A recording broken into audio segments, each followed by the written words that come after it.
L'Église avait à une époque une posture anti-mahométane, puisque pour l'Église de l'époque des croisades, par exemple, c'était le rival politique et c'était le rival religieux.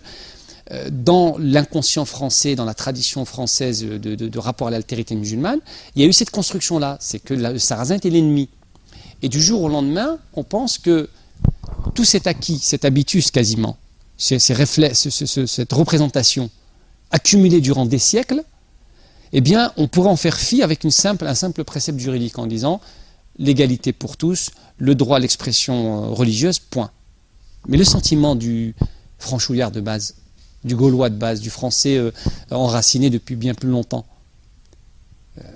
qui a des notions d'islam très réduites, qui souvent, parce que les médias font bien leur boulot, associent l'islam, quand ils voient une mosquée avec des minarets, un dôme à Karachi ou au Pakistan, où des talibans se font la guerre avec l'armée pakistanaise, les images...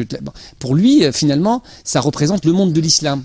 Et que dans sa campagne, j'ai un ami qui a pris le TGV il n'y a pas longtemps, et qui me disait, en revenant donc vers Paris, il passait pas loin de Poitiers, et en plus je connais les promoteurs du projet de mosquée, je les connais depuis très longtemps, ça fait 20 ans, j'ai fait des activités avec eux, je les connais très bien. On est en plein TGV, il y a des centaines de personnes qui le prennent chaque jour, et du jour au lendemain, un beau jour, en regardant par la fenêtre, on a l'habitude de voir un paysage bucolique, la campagne française travaillée par des siècles d'agriculture traditionnelle, puis l'agriculture moderne, donc des paysages de la campagne française, avec soudain une mosquée qui apparaît d'un coup, avec 2 minarets géants, un dôme.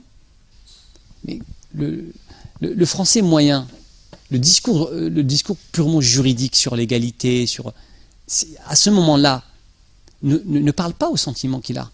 Il se dit, mais c'est pas possible. C'est pas possible, on est envahi. Effectivement, dans une posture classique de lutte contre les discriminations, d'antiracisme, etc., on dira, mais monsieur, c'est horrible ce que vous dites, c'est inouï, c'est ignoble, ils ont droit à leur cul, etc. Mais ce sentiment-là, il existe, il est réel, il est charnel, il est humain. Et là, on peut comprendre ce qu'il en est. C'est que cette altérité qui arrive et qui apparaît brusquement, même si on dit effectivement que l'immigration a une certaine histoire, que ça fait un moment que c'est là, etc., pour le français du quotidien, pour lui, c'est très récent. Ça fait à peine 20 ans. Et réellement, objectivement, en termes de statistiques, dans les années 50-60, il y avait moins de 10 mosquées. Aujourd'hui, on a dépassé les 2000 mosquées. Donc, la mosquée en tant que lieu de culte, c'est à la fois la confirmation d'une sédentarisation des musulmans. Ça veut dire qu'ils vont rester. Donc, c'est quelque part positif.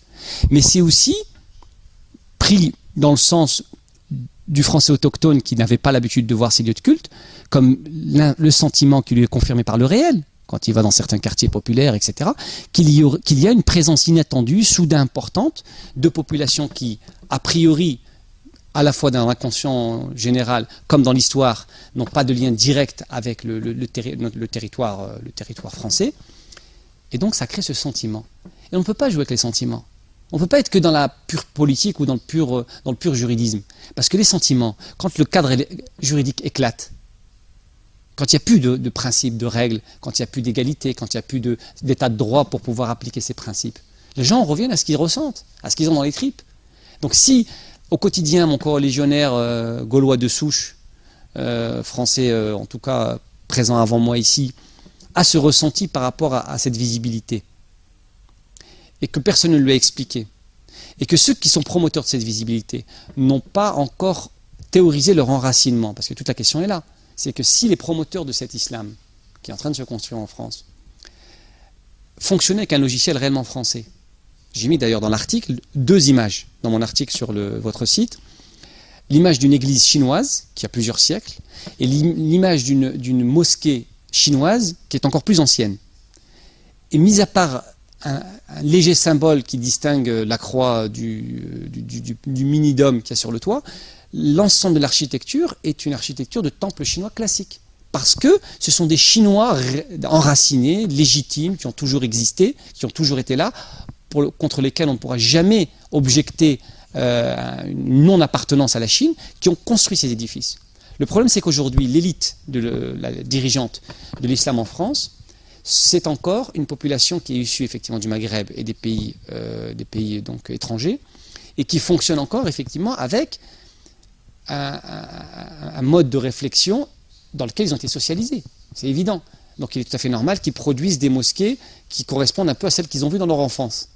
Le problème, c'est que pour l'avenir, et la question de fond, elle est là, c'est comment peut-on envisager et imaginer un enracinement de cette pratique musulmane qui nous permette demain, bon, ça commence déjà, moi je connais des projets de mosquées ou même des mosquées qui ont été réalisées, par exemple dans ma région natale, chez les Ch'tis, j'ai une ville en laquelle je pense particulièrement, dont le projet a été intégralement géré par les jeunes de ma génération, qui ont aujourd'hui entre 25 et 45 ans. C'est une mosquée, c'est une énorme bâtisse qui est en pierre des Flandres, classique, en toit traditionnel. Et on a l'impression que c'est une espèce de grande salle d'activité culturelle classique dans la région. Et pourtant, c'est un lieu de culte. C'est un lieu de culte.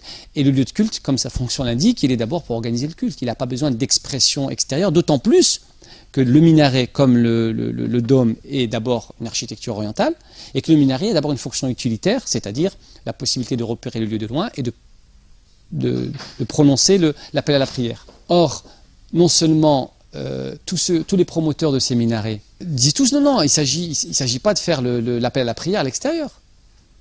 Donc, alors que la fonction technique objective du minaret dans toutes les sociétés musulmanes, c'est pour permettre au muezzin de porter sa voix la plus haut possible. Donc, si, effectivement, et je pense que c'est vrai, il n'y a pas d'intention de réveiller tout le quartier, comme les identitaires de Bordeaux l'ont fait croire, effectivement, il n'y a pas d'intérêt à réveiller le quartier, parce que l'appel à la prière, il a une fonction objective, c'est de réveiller les gens. Dans un quartier majoritairement non musulman, il ne s'agit pas de réveiller les gens avec l'appel à la prière dans l'espace public. Mais si c'est le cas, et je pense qu'effectivement c'est le cas, pourquoi mettre un minaret ? Comment ne pas comprendre dans ce cas-là qu'en face, on se dise, mais ok, vous dites qu'aujourd'hui vous n'allez pas faire l'appel à la prière. Ben, qu'est-ce qui ne nous prouve pas que demain vous allez le demander ? Donc c'est véritablement une maladresse pour moi, en termes de démarche, et c'est un non-sens dans la perspective d'un islam enraciné qui correspond à la réalité française. Et c'est dans ce sens-là que je dis, je ne suis pas dans la démarche que beaucoup d'intellectuels musulmans ont mis en avant, en reconnaissant qu'effectivement, théologiquement, le minaret n'est pas une obligation, mais qu'au nom de la défense des droits, etc., on ne peut pas laisser des mouvements dits extrémistes, etc., s'emparer de ça. Ce qui est effectivement, sur le principe du droit, vrai. Mais il faut s'interroger avant. C'est-à-dire que, quelque part, les musulmans ont donné le bâton pour se faire battre. Tout simplement. Donc c'est dans ce sens-là que je pense que c'est une erreur d'insister sur une visibilité de ce type qui ne peut pas être comprise, d'abord qui n'a rien à faire dans le paysage, clairement, à mon sens, et deuxièmement qui ne peut pas être comprise et qui ne vient que compliquer notre débat qui est loin d'être simple, puisqu'on a déjà beaucoup de choses en amont à expliquer, à expliciter, à clarifier, avant d'en arriver à vouloir discuter sur finalement des éléments qui sont accessoires, puisque finalement c'est un élément accessoire par rapport à la question de fond.